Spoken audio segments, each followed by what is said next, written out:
Baik adik-adik, Bismillahirrahmanirrahim. Assalamualaikum warahmatullahi wabarakatuh. Halo adik-adik, bertemu lagi dengan Miss Ayu di sini. Dan insya Allah kali ini Miss Ayu akan membahas soal-soal kompilasi literasi dalam bahasa Indonesia. Dan insya Allah hari ini yang akan Miss Ayu bahas adalah soal literasi dalam bahasa Indonesia paket 5. Adik-adik sudah siap? Oke, kalau begitu langsung saja kita ke soalnya. Tapi sebelum kita memulai pembahasan, alangkah lebih baiknya kita berdoa terlebih dahulu. Yuk kita berdoa. Bismillahirrahmanirrahim. Bismillahirrahmanirrahim. Rabbi zidni ilman warzuqni fahman birahmatika ya arhamar rahimin. Amin ya rabbal alamin. Baik adik-adik, misalnya izin share screen ya.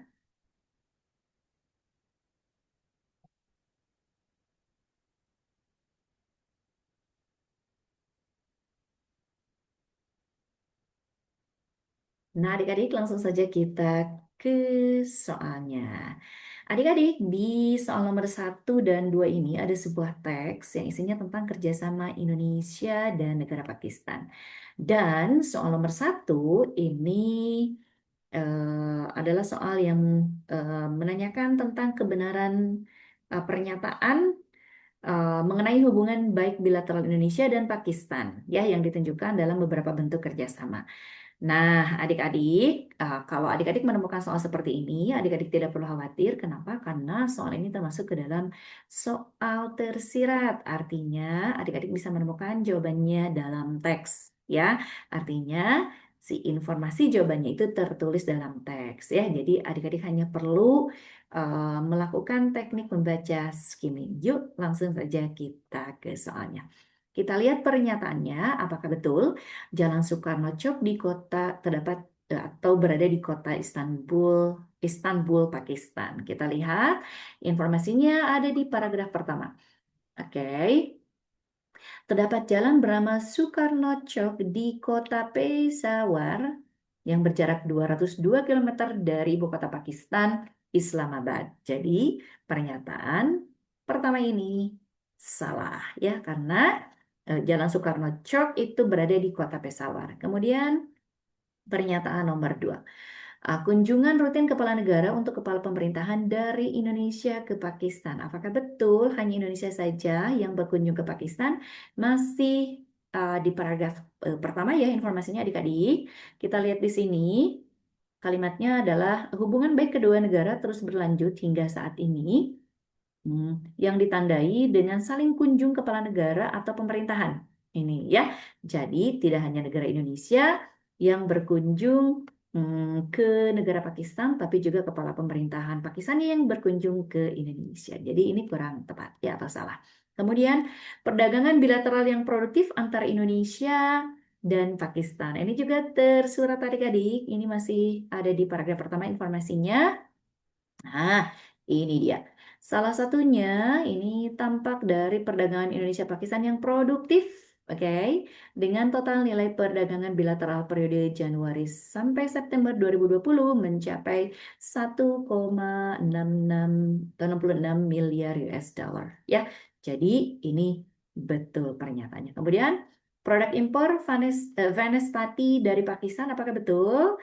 Nah, apa sih Vanespati itu? Adik-adik bisa menemukan informasi tentang Vanespati itu di paragraf yang kedua. Jadi Vanespati itu adalah minyak samin ya, dan ini merupakan produk olahan minyak sawit. Nah, apakah ini berasal dari Pakistan?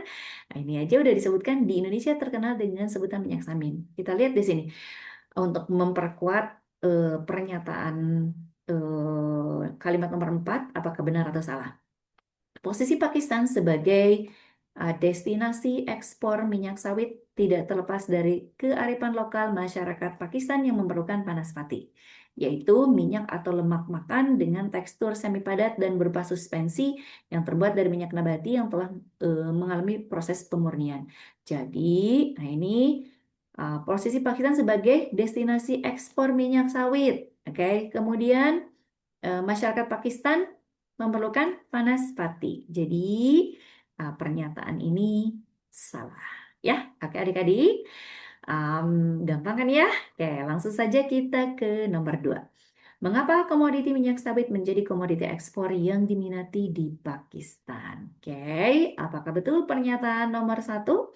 Nah, bahan makanan tradisional Pakistan membutuhkan minyak kelapa sawit.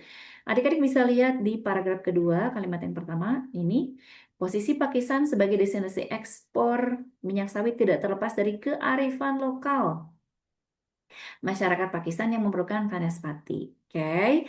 Nah, kearifan lokal di sini yang dimaksud adalah makanan tradisional. Ya, bisa kita simpulkan seperti itu. Kenapa? Karena yang namanya minyak, itu ya, minyak yang berasal dari kelapa sawit ini digunakan untuk mengolah, pasti untuk mengolah makanan. Jadi ini benar. Kemudian Indonesia mampu memproduksi vanaspati atau minyak samin. Betul ini ya. Oke, kemudian Indonesia menyediakan produk olahan minyak kelapa sawit seperti minyak samin. Betul juga, ini ada di sini. Oke, kemudian harga minyak sawit Indonesia lebih murah dibandingkan negara lainnya. Adik-adik, tadi sudah sekilas kita bahas, paragraf pertama dan kedua itu tidak membahas tentang harga minyak sawit di Indonesia lebih murah dibandingkan di negara lainnya. Kemudian adik-adik bisa lihat di sini sekilas juga, di sini tidak ada informasi tentang harga minyak sawit Indonesia lebih murah daripada minyak sawit negara lainnya. Jadi pernyataan ini salah ya. Oke. Kemudian kita lihat yang nomor 3. Kita sudah masuk ke teks yang berbeda. Dan teks ini berjudul Peran Perempuan Minangkabau. Tentu saja isinya tentang peran atau fungsi perempuan berasal dari Minangkabau. Oke, dari bacaan tersebut beberapa hal yang patut ditiru dari adat Minangkabau sebagai seorang perempuan. Oke, berilah tanda centang benar atau salah pada pernyataan berikut ini. Perempuan sebagai maha guru bagi anaknya sejak dalam kandungan. Adik-adik, ini sama ya tekniknya, yaitu dengan menggunakan teknik membaca skimming. Adik-adik langsung saja cari matanya ting ting ting ting ting mana yang mengandung informasi bahwa perempuan sebagai maha guru bagi anaknya sejak dalam kandungan.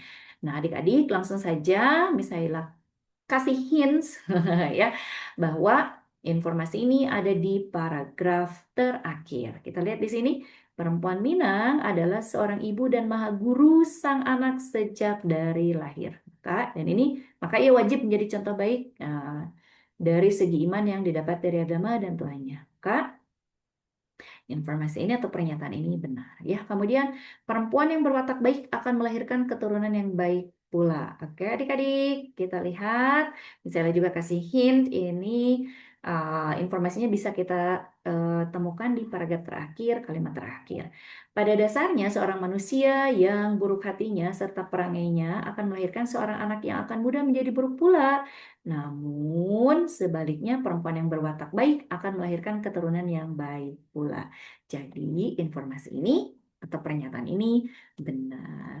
Oke, dan semoga kita termasuk ke dalam perempuan-perempuan yang berwatak baik dan melahirkan keturunan-keturunan yang baik pula. Amin. Oke, kemudian kita lanjut ke pernyataan yang ketiga. Perempuan turut aktif dalam musyawarah untuk keluarga, kampung, daerah, hingga negerinya. Adik-adik, informasi ini masih bisa kalian temukan di paragraf ketiga ya. Oke, kita lihat di sini. Perempuan tidak hanya berfungsi sebagai penerus keturunan, tetapi juga terlibat dalam musyawarah di keluarga, kampung, daerah, dan negerinya. Jadi pernyataan ini benar. Dan pernyataan yang keempat, apakah ini benar atau salah? Perempuan hanya bertanggung jawab meneruskan keturunan, baru saja kita baca ya di kalimat pertama, paragraf terakhir, bahwa perempuan itu tidak hanya berfungsi sebagai penerus keturunan, tapi juga terlibat dalam musyawarah di keluarga, kampung, daerah, dan negerinya. Jadi pernyataan ini salah. Oke, kita lihat ke pertanyaan 4. Berdasarkan bacaan tersebut, beberapa pernyataan berikut berkaitan dengan sistem kekerabatan dan tingkatan perempuan dalam adat Minangkabau.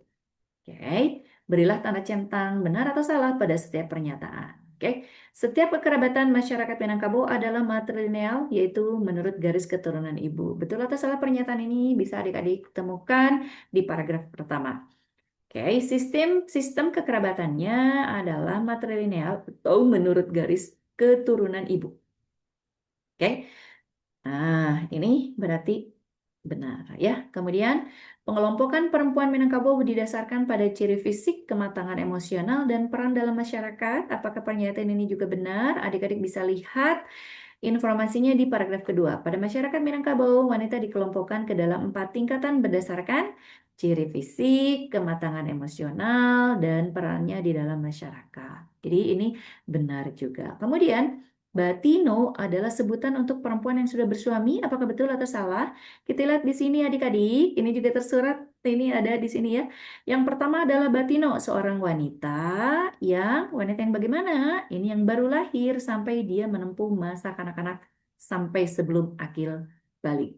Maka pernyataan ini salah. Kemudian Bundo Kanduang merupakan sebutan untuk perempuan yang dituakan dalam keluarga dan ditunjuk melalui mekanisme adat. Apakah betul pernyataan ini? Adik-adik bisa langsung berkunjung ke paragraf ketiga, ya. Oke. Ini dia. Sedangkan yang dituakan di antara mereka dan ditunjuk dengan mekanisme adat disebut juga dengan Bundo Kanduang. Jadi pernyataan ini benar adanya. Oke adik-adik, langsung saja kita ke soal nomor 5. Falsafah adat Basandi Syarak. Syarak Basandi Kitabuloh menunjukkan bahwa masyarakat Minangkabau, adik-adik, ini juga termasuk ke dalam soal tersirat. Artinya adik-adik bisa menemukan informasi ini dalam teks ya. Dan misalnya kasih hints, ini informasi ini ada di paragraf terakhir. Ini dia.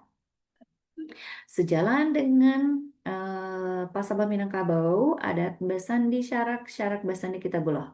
Oke, ini em, artinya bahwa berdasarkan falsafah itu juga, maka bagi orang Minangkabau menghormati perempuan sama halnya dengan menjalankan perintah agama Islam. Oke, nah, pernyataan tersebut jelaslah bahwasanya peranan perempuan di Minangkabau sangat penting bagi keturunannya. Jadi, em, manakah jawaban yang betul? Ini ada di jawaban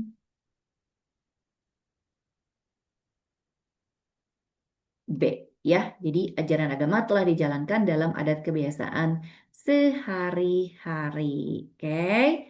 Nah, ini em, adat Basandi Syarak, Syarak Basandi Kitabullah itu artinya adat itu harus bersanding dengan aturan Allah gitu ya. Artinya adat apa ajaran agama itu telah dijalankan dalam adat kebiasaan sehari-hari gitu. Oke. Nah, langsung saja kita ke nomor ke-6. Ini masih sama, pertanyaan tersurat dan jenis pertanyaannya sama, yaitu menentukan benar atau tidak, atau tepat atau tidaknya pernyataan dalam soal. Kita lihat di sini ada sebuah teks dan ini teksnya itu tentang manfaat panel surya dari ramah lingkungan sampai hemat. Oke, kita lihat adik-adik pertanyaannya. Teks tersebut memaparkan beberapa manfaat yang bisa didapatkan dari menggunakan panel surya. Berikan tanda centang tepat atau tidak tepat pada pernyataan berikut yang sesuai dengan teks adik-adik.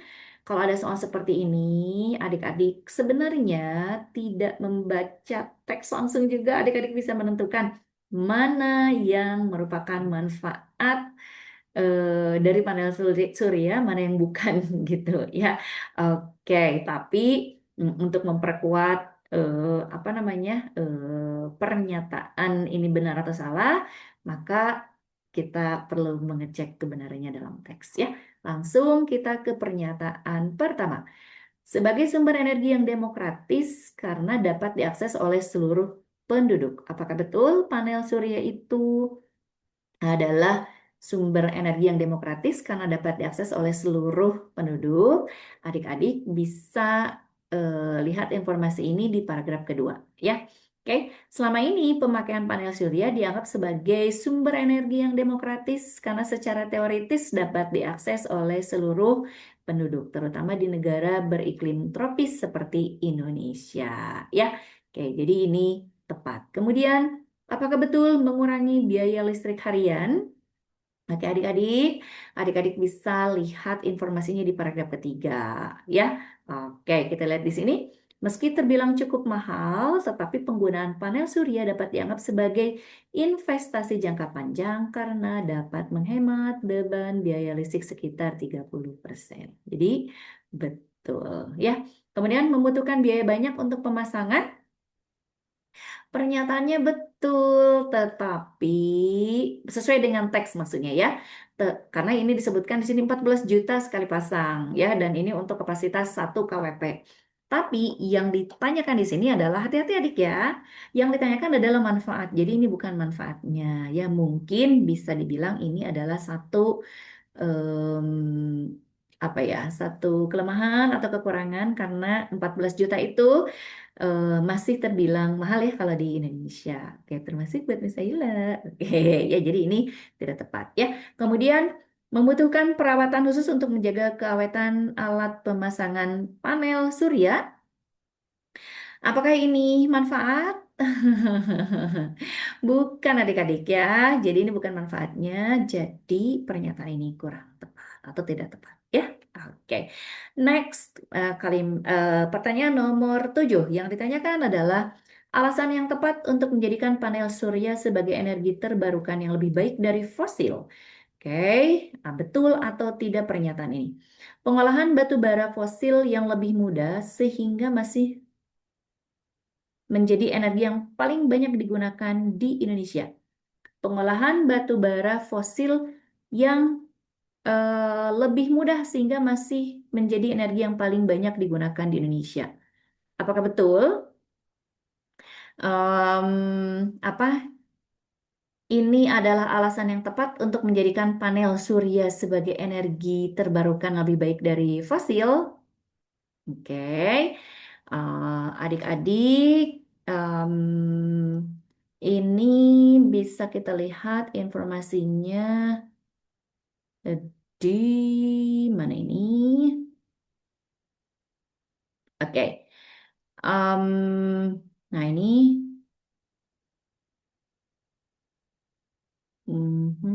sebagai oke. Nah ini, nah ini dia. Mohon maaf. Penggunaan panel surya bukan hanya dapat mengurangi biaya listrik harian, namun juga dapat mengurangi emisi karbon. Ya, sebab sebagian besar produksi listrik di Indonesia masih bergantung pada bahan bakar fosil, khususnya batu bara. Berarti apa namanya? Salah satu kelemahan dari apa namanya? Pengolahan batu bara fosil untuk menjadi energi listrik ini ya apa namanya menimbulkan karbon ya, emisi karbon. Jadi ini salah ya. Oke. Kemudian penggunaan bahan bakar fosil yang meningkatnya emisi karbon berbeda dengan yang meningkatkan emisi karbon em, berbeda dengan energi panas surya yang lebih ramah lingkungan. Oke, adik-adik, dari judulnya saja sudah bisa kita lihat ya, ramah lingkungan sampai hemat. Berarti ini betul ya. Kemudian PLTS atap dapat dirancang untuk menghasilkan energi bahkan saat mendung atau hujan. Adik-adik bisa lihat di sini di paragraf ketiga. eh Jadi, ini panel surya juga relatif mudah untuk dipasang karena hanya membutuhkan ruang kecil dan umumnya dipasang di atap sebagai PLTS atap. Keunggulan lainnya, PLTS atap dapat menyediakan energi selama masih mendapatkan paparan cahaya matahari. Nah, kemudian panel surya dapat tetap menghasilkan energi bahkan saat mendung atau hujan sekalipun, walau kena hujan atau tertutup bayangan, listrik masih tetap ada. Jadi ini benar ya. Kemudian pemasangan panel surya yang mudah dan tidak mahal. Oke. Ya, tadi disebutkan di sini. Ini sekitar 14 juta biayanya. Jadi mungkin ini masih dalam kategori cukup mahal ya. Jadi pernyataannya salah. Oke. Oke adik-adik, langsung saja kita masuk ke soal nomor 8 dan ini sudah masuk ke dalam soal eh, karya sastra berupa puisi. Oke, kita lihat di sini ada sebuah puisi pendek, judulnya Kemayaan karya M. Alif Sofyuddin. Kita lihat pertanyaannya, pemilihan kata dalam puisi selalu menginterpretasikan makna tertentu. Hal itulah yang dinamakan diksi. Berikan tanda centang pada diksi yang merupakan metafora dari puisi tersebut. Oke, adik-adik, metafora itu em, apa namanya julukan ya atau ya julukan dan ini bermakna em, apa namanya bermakna konotatif ya artinya tidak bukan makna sebenarnya dan diksi ini sering dipilih dalam puisi untuk apa?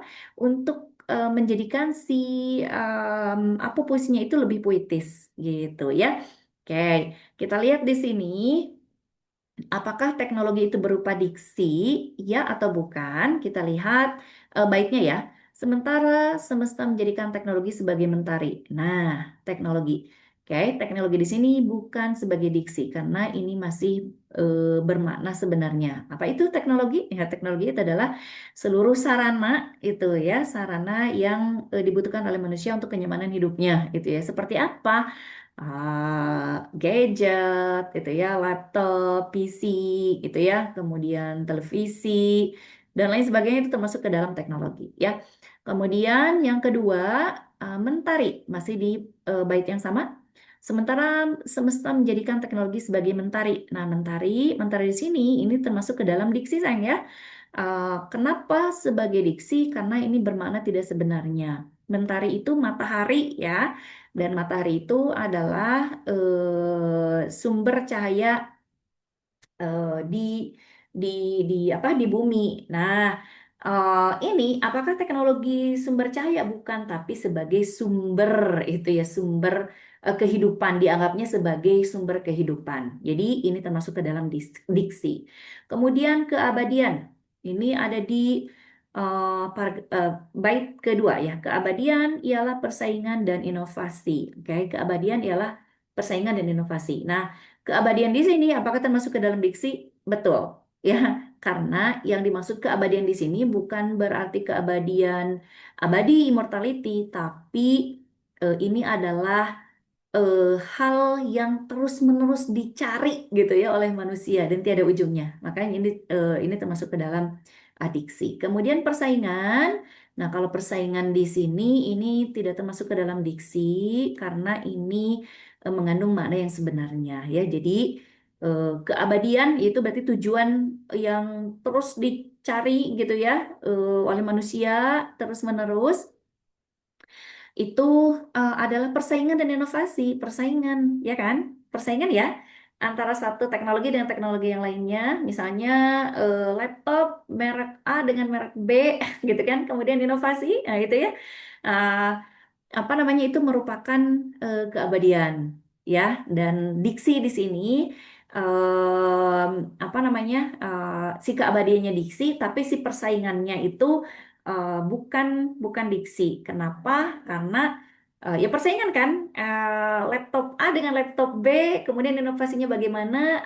Ini mereka bersaing untuk mendapatkan apa namanya konsumen sebanyak-banyaknya gitu atau pengguna sebanyak-banyaknya gitu ya adik-adik. Jadi persaingan di sini tidak termasuk ke dalam diksi. Kemudian kita lanjut ke nomor 9. Bait kemayaan yang mereka alami hanya berujung pada jalan yang pedih. Oke.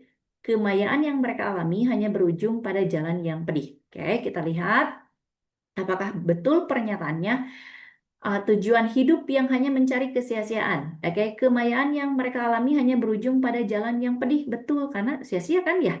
Udah mah dicari, diperjuangkan, tapi sia-sia. Ya, oke.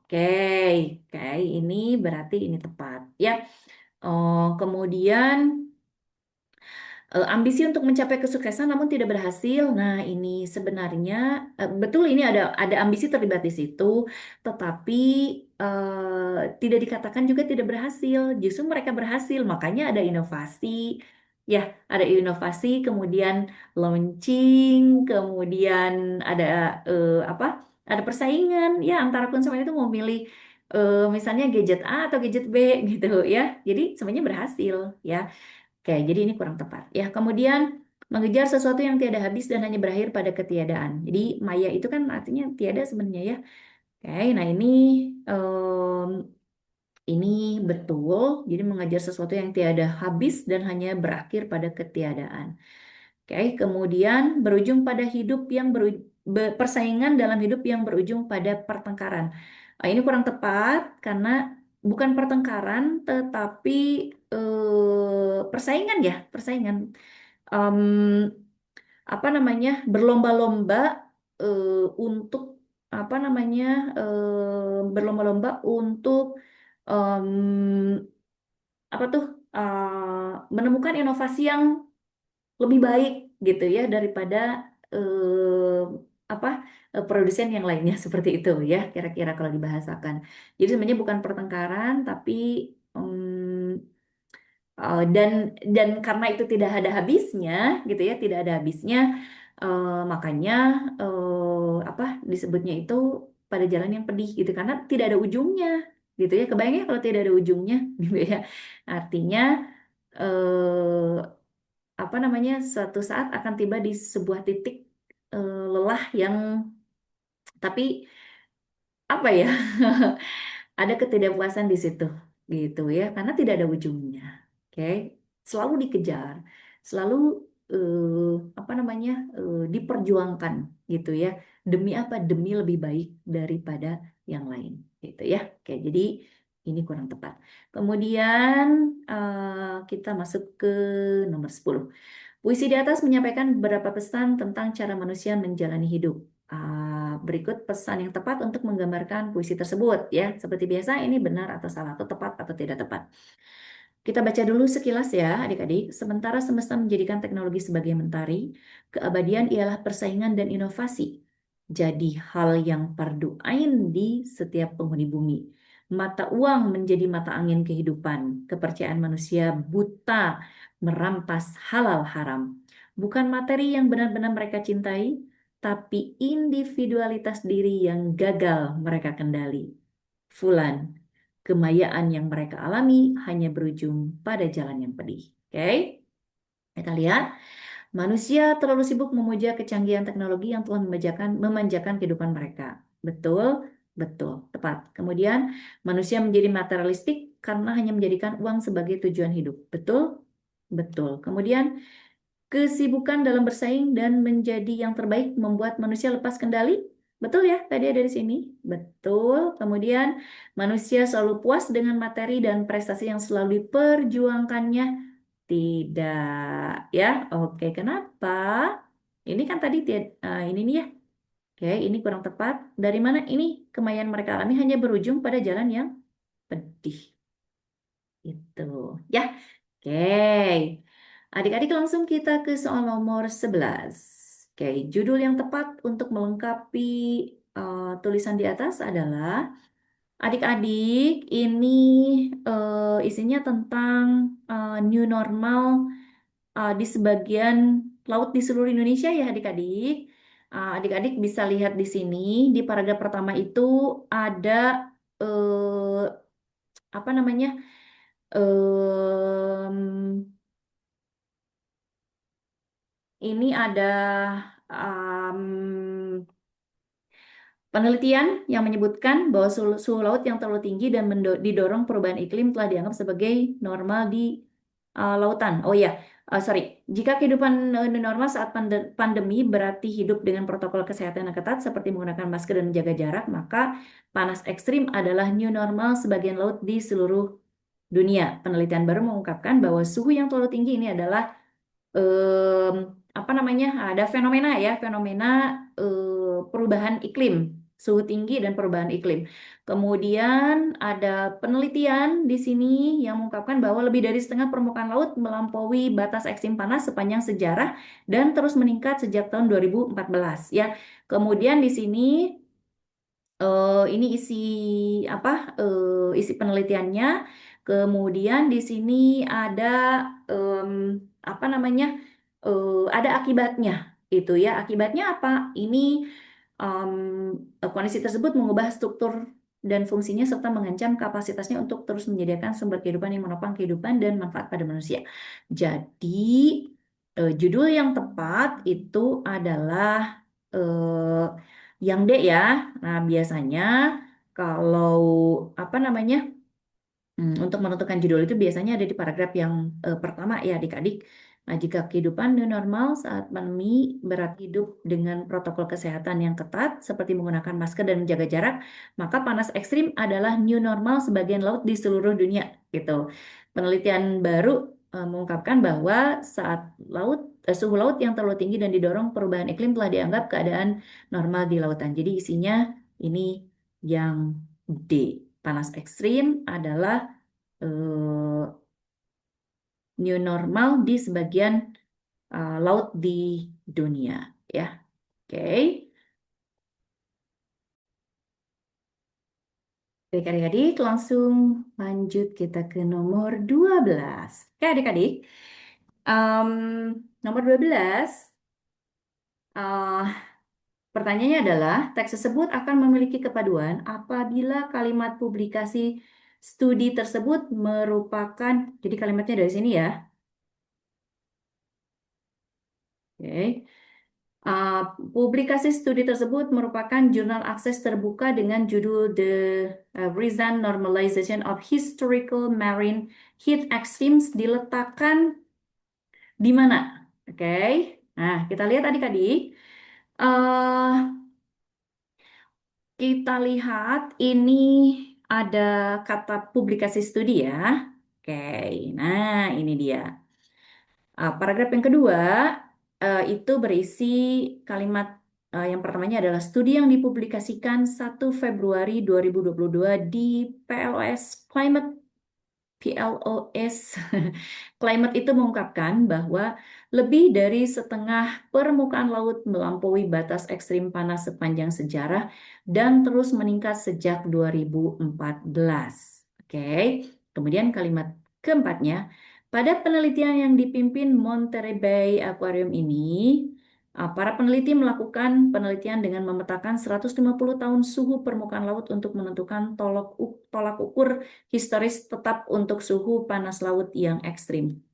Nah, adik-adik, kalau kita lihat kalimat ini, publikasi studi tersebut, nah ada kata publikasi studi tersebut, nah ini ya ada kata ganti di sini.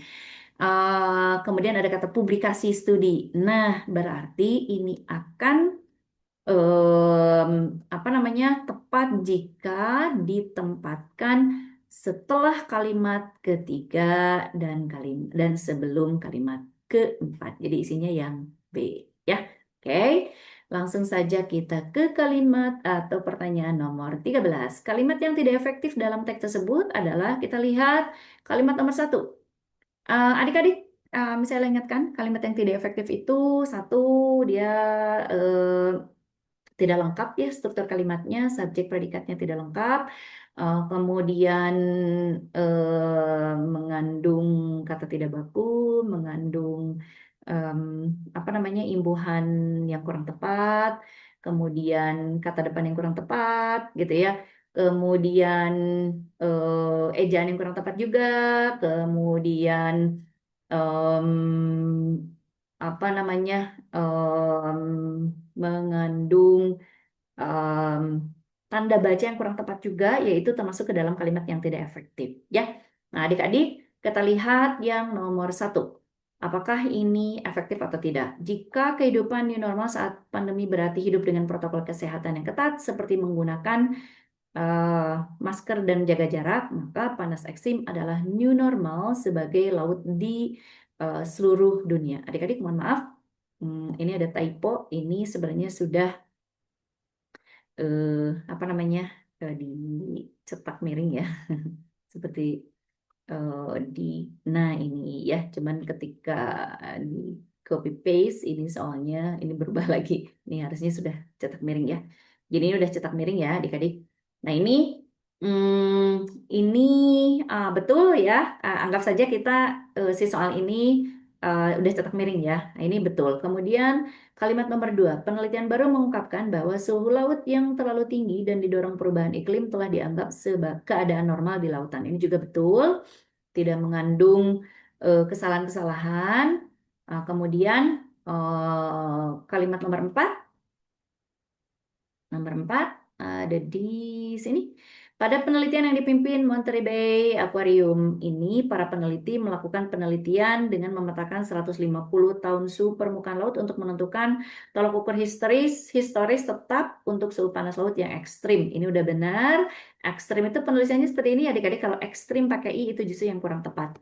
Kemudian ini Monterey Bay Aquarium, ini penulisannya aja, betul, karena ini bukan bukan bukan bukan apa namanya, bukan serapan, bukan jadi ini nama lembaga gitu ya, nama lembaga, jadi tidak usah dimiringkan ya. Nah, kalau yang ini kan ini apa namanya, vocabulary dari bahasa Inggris ya, dan tidak diadaptasi, tidak diterjemahkan ke dalam bahasa Indonesia juga, dan ini eh, apa se seadanya dia dalam bahasa Inggris ya ditulisnya, maka ini harus dimiringkan ya. Tapi ini kita anggap miring ya karena di kalimat di soal sebelumnya juga, ini sebenarnya udah di teks sebelumnya ini udah miring. Cuman ketika copy paste ini mungkin berubah jadi tegak. Kemudian ini berarti udah benar ya. Kemudian kalimat nomor 8. Kita lihat di sini. Hah, nomor 8. Tahun terakhir yang diukur dalam studi tersebut. Kalian berasa ngegantung nggak kalau baca soal apa kalimat ini? Nah, kalau merasa ngegantung, maka ini kurang tepat, ya, dan ini tidak efektif. Kenapa? Karena ini kurang struktur kalimatnya. Tahun terakhir yang diukur dalam studi tersebut, ini baru subjek kalau posisinya seperti ini. Tapi kalau misalnya mau diperbaiki, maka ini harusnya tanda baca koma ya. Ini bukan tanda baca titik, kemudian T-nya kecil. Ini sebagai keterangan apa namanya? Keterangan waktu tahun terakhir yang diukur dalam studi tersebut ya. Bukan keterangan waktu, maksudnya keterangan atau penjelas dari kata sebelumnya yaitu tahun 2009. Oke. Jadi tahun 2019 2019 ya, mohon maaf. Jadi tahun 2019 itu adalah tahun terakhir yang diukur dalam studi tersebut. Jadi yang tidak efektif itu ada di kalimat nomor 8. Ya.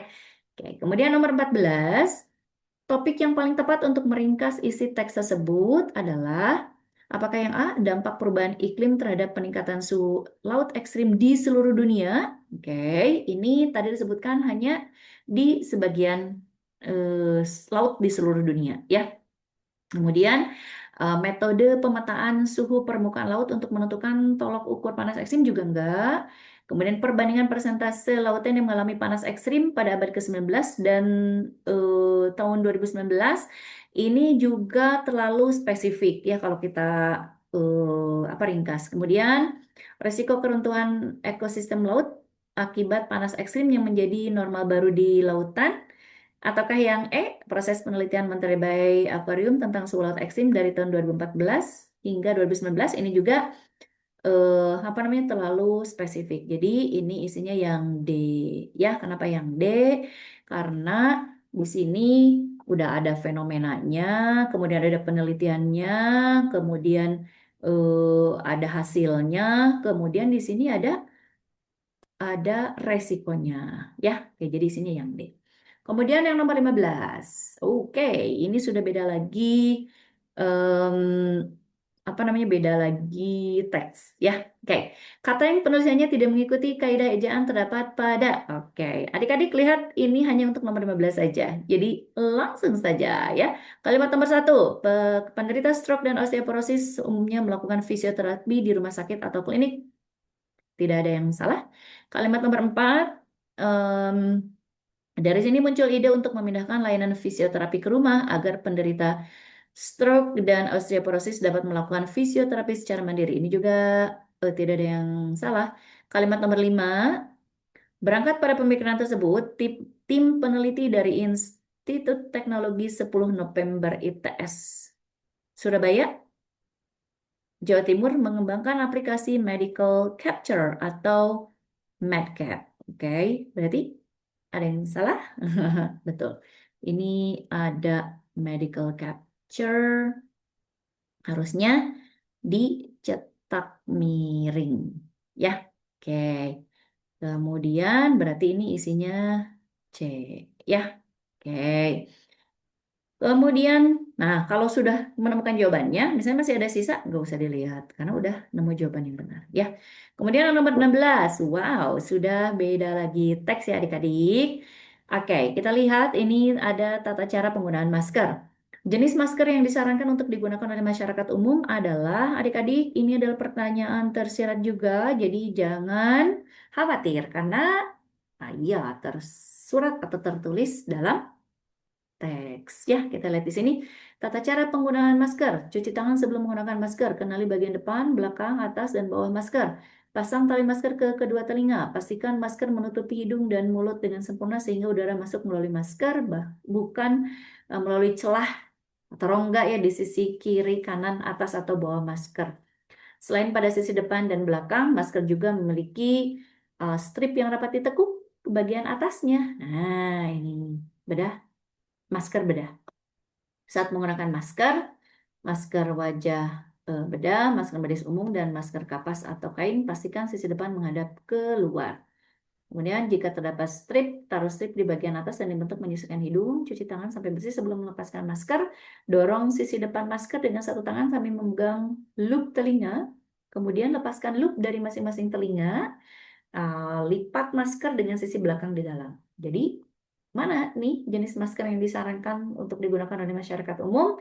Oke, nah di sini tertulis ini eh, apa namanya masker bedah. Jadi bisa kita simpulkan bahwa jenis masker yang disarankan untuk digunakan oleh masyarakat umum adalah jenis masker bedah. Ya, oke. Kita lanjut ke nomor 17.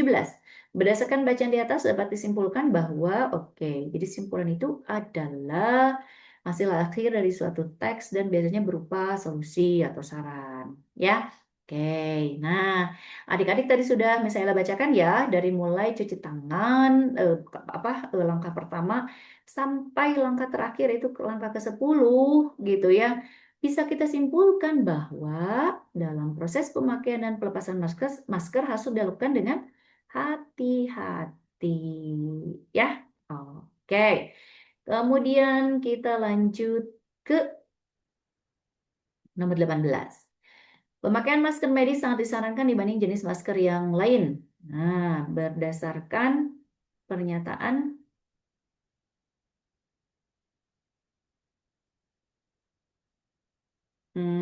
berdasarkan pernyataan, pastikan masker menutupi hidung dan mulut dengan sempurna sehingga udara masuk melalui masker bukan melalui celah-celah di sisi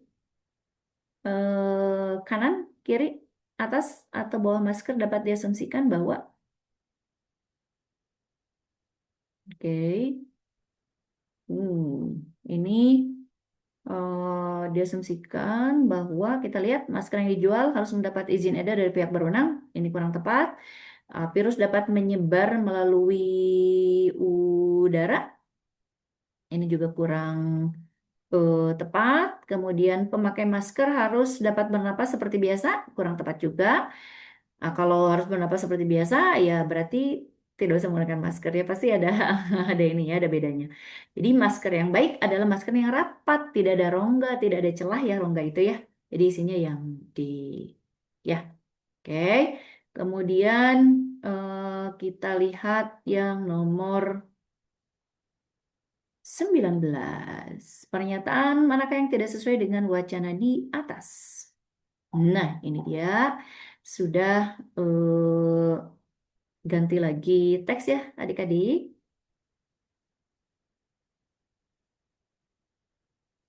Oke.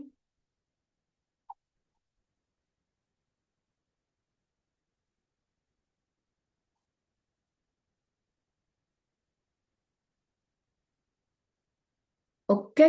Nah, ini apakah pertanyaannya pernyataan manakah yang tidak sesuai dengan bacaan di atas? Oke, nah ini juga soal tersirat ya adik, sorry, soal tersurat adik-adik ya. Jadi adik-adik bisa langsung dapat menemukan jawabannya dalam teks ya, tinggal cocok-cocokkan aja. Cuman masalahnya adik-adik harus mau membaca keseluruhan teks ya, tapi bisa kita siasati ya adik-adik karena si kalimatnya itu sudah ada di sini. Jadi disiasatinya dengan apa? Dengan cara hmm, apa menggunakan teknik membaca skimming ya.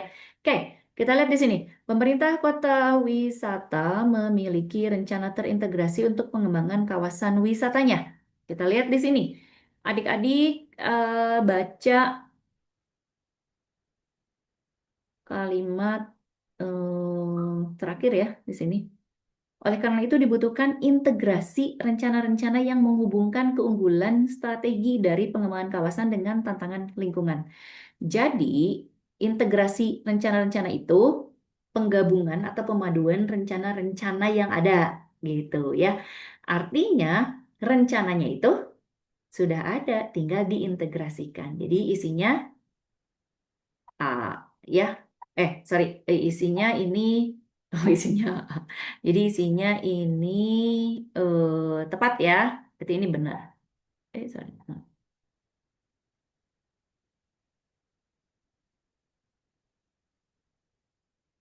Oke, kemudian Kota Semarang dijuluki The Little Netherlands karena banyak bangunan bersejarah peninggalan Belanda. Cari yang ada kata Little Netherlands-nya. Ada, ada di sini ya. Oke, nah ini. Bahkan kota ini dijuluki sebagai The Little Netherlands karena banyak bangunan peninggalan Belanda yang masih tegak berdiri dan berfungsi baik. Jadi ini juga betul. Kemudian, kota Semarang membutuhkan pembenahan dan pengembangan terhadap bangunan bersejarah di sana. Betul atau salah? Membutuhkan pembenahan? Oke. Kita lihat di sini. Nah, ini.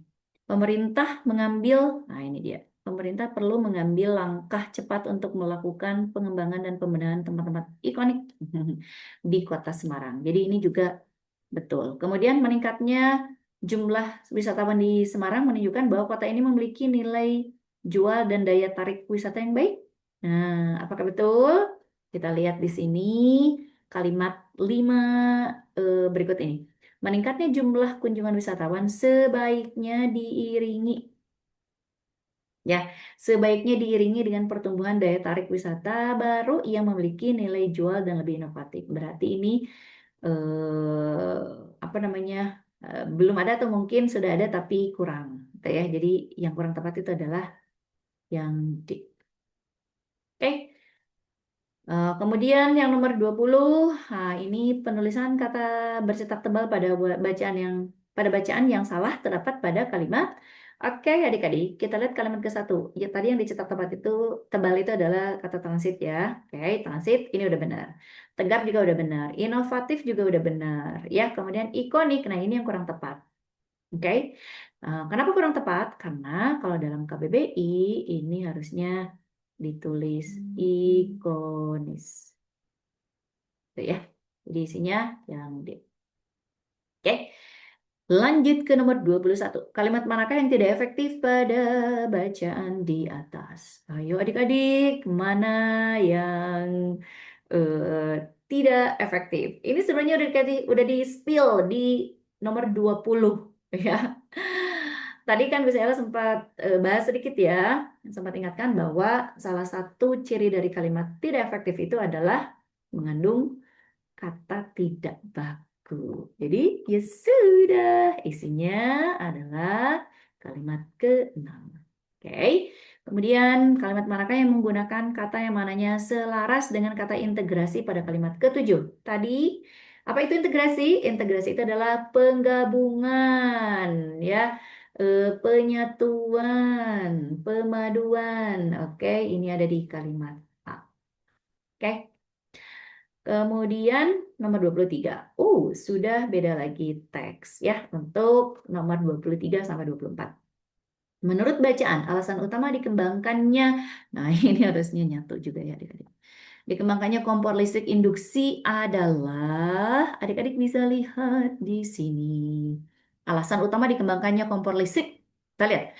Kampanye penggunaan kompor listrik terus dilakukan. Lebih aman, mudah, serta efisien. Jadi mudah serta efisien. Jadi beberapa manfaat yang bisa diperoleh dari penggunaan kompor listrik.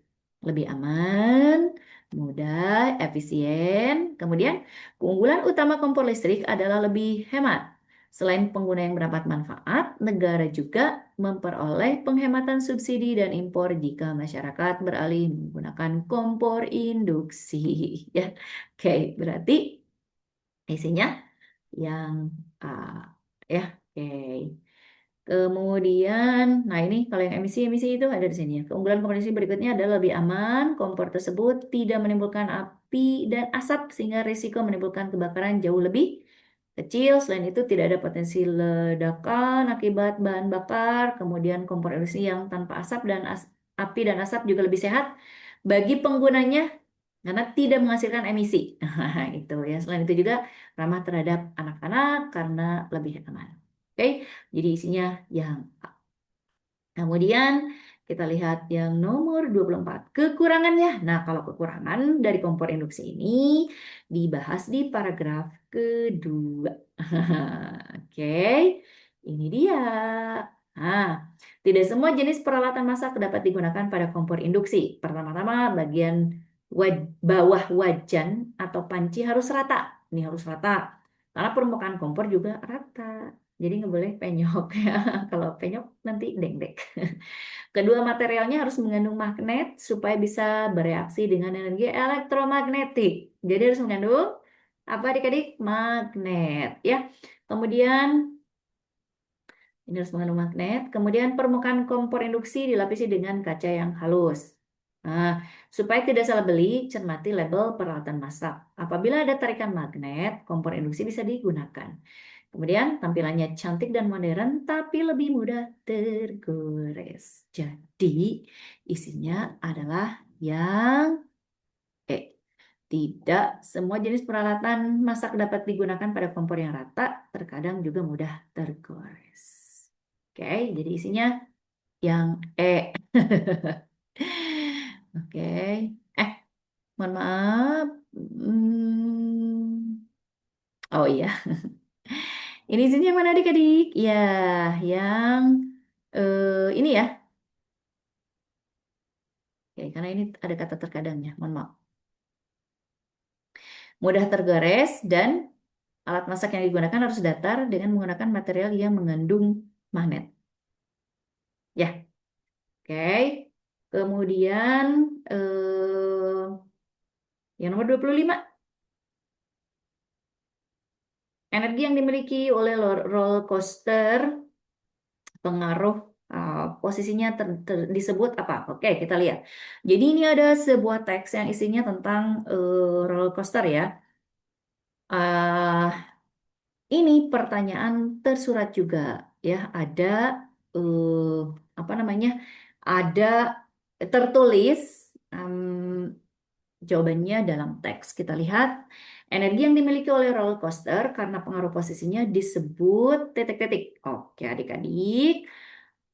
Informasi ini Miss Laila kasih hint ini ada di paragraf terakhir. Ya, oke. Prinsip fisika lain yang bekerja pada roller coaster adalah perubahan energi. Saat kereta ditarik ke puncak lintasan tertinggi, kereta memiliki energi potensial maksimum karena posisinya yang tinggi. Ketika kereta meluncur ke bawah, energi potensialnya berubah menjadi energi kinetik, yaitu energi gerak yang bergantung pada kecepatan. Jadi, energi yang dimiliki oleh roller coaster karena pengaruh posisinya itu adalah energi potensial. Ya, jadi ini isinya yang B. Oke. Kemudian berdasarkan teks tersebut, pernyataan berikut yang paling tepat tentang perubahan energi pada roller coaster adalah, oke, ini eh, informasinya semuanya ada di paragraf terakhir. Oke. Energi potensial maksimum terjadi saat kereta berada di titik terendah lintasan. Tadi adik-adik sudah baca ya, energi potensial maksimum itu justru ketika posisinya ada di lintasan tertinggi. Jadi ini kurang tepat. Kemudian energi kinetik maksimum terjadi saat kereta berada di puncak lintasan tertinggi. Ini juga bukan karena ini adalah energi potensial. Kemudian perubahan energi potensial menjadi energi kinetik terjadi saat kereta bergerak menurun. Betul, betul. Ini ada di sini. Nah, ketika kereta meluncur ke bawah, energi potensial berubah menjadi energi kinetik. Jadi isinya yang C. Ya, oke. Next, nomor 27. Berdasarkan teks tersebut, pernyataan yang paling tepat adalah oke, gaya yang dirasakan penumpang saat roller coaster melaju kencang adalah akibat gaya gravitasi semata. Ini informasinya ada di paragraf ketiga ya, sayang ya. Saat kamu menaiki roller coaster, tubuhmu merasakan akselerasi atau percepatan dengan cara yang unik. Saat kereta coaster melaju kencang, gaya sebenarnya yang bekerja padamu adalah kursi yang mendorong tubuhmu ke depan. Akan tetapi karena kelembaman tubuhmu, kamu akan merasakan kekuatan di depanmu yang mendorongmu ke kursi. Kamu selalu merasakan dorongan percepatan yang datang dari arah berlawanan dari gaya sebenarnya yang mempercepatmu. Gaya ini terasa persis sama dengan gaya gravitasi yang menarik ke bumi. Faktanya, gaya percepatan diukur dalam satuan gram dengan satu persatuan. G ya, G itu oke, bukan gram ya. Kemudian dengan 1 G sama dengan percepatan gravitasi ya. Percepatan gravitasi di dekat permukaan bumi, yaitu 9,8 meter per second eh, apa kuadrat. Oke, kita lihat. Apakah betul gaya yang dirasakan penumpang saat terus melaju kencang adalah akibat gaya gravitasi semata? No. Kenapa? Karena dipengaruhi juga oleh ini kelembaman. Ah, oke, dipengaruhi juga kursi yang mendorong tubuhmu ke depan. Ya, jadi isinya kurang tepat yang ini. Kelembaman tubuh penumpang menyebabkan tubuh terasa terdorong ke depan saat kereta mengalami percepatan. Betul atau salah? Nih, saat kereta koster melaju kencang, gaya sebenarnya yang bekerja padamu adalah kursi yang mendorong tubuhmu ke depan. Akan tetapi, karena kelembaban tubuhmu, kamu akan merasakan kekuatan di depanmu yang mendorongmu ke kursi. Itu. Apakah betul? Kita lihat dulu yang ini ya. Percepatan yang dialami penumpang diukur dalam satuan G, gravitasi G, G dengan 1 G lebih besar dari percepatan ini disebutkan sama ya dari percepatan gravitasi bumi. Kemudian saat kereta bergerak naik, energi kinetik berubah menjadi energi potensial dan kecepatan bertambah tidak. Kemudian tadi kan disebutkan justru energi potensial berubah jadi energi kinetik ya pada saat menurun itu. Kemudian energi potensial roller coaster bernilai maksimum saat kereta berada di titik terendah lintasan tidak, justru pada saat di titik tertinggi. Jadi isinya yang C ya. Oke, kemudian kita masuk ke nomor 28 sampai nomor 30 dengan teks yang sama. Oke, ah, jadi ini adalah teks yang berisi tentang hasil penelitian yang dilakukan di Universitas of Surrey ya. Ini yang menguji hipotesis bahwa sistem sirkadian manusia mengantisipasi makanan besar. Gitu ya. Oke, dan ini meneliti tentang apa ya? Rasa lapar yang dirasakan oleh apa manusia itu selalu di waktu yang sama. Oke, dari mana kita tahu? Nih, kita lihat. Mereka mencoba, nih dia, mereka mencoba menjelaskan bagaimana tubuh kita selalu merasa lapar pada waktu yang sama setiap hari. Ya, jadi pernyataan berikut yang memperlemah teks bacaan tersebut adalah yang yang C justru ya. Karena di sini aja udah tersirat, tersurat bahwa apa tubuh kita itu selalu merasa lapar pada waktu yang sama setiap hari ya jadi bukan di berbeda-beda waktu ya. Jadi di saat yang sama. Oke, kemudian apa yang dicoba dijelaskan oleh peneliti berdasarkan teks bacaan tersebut?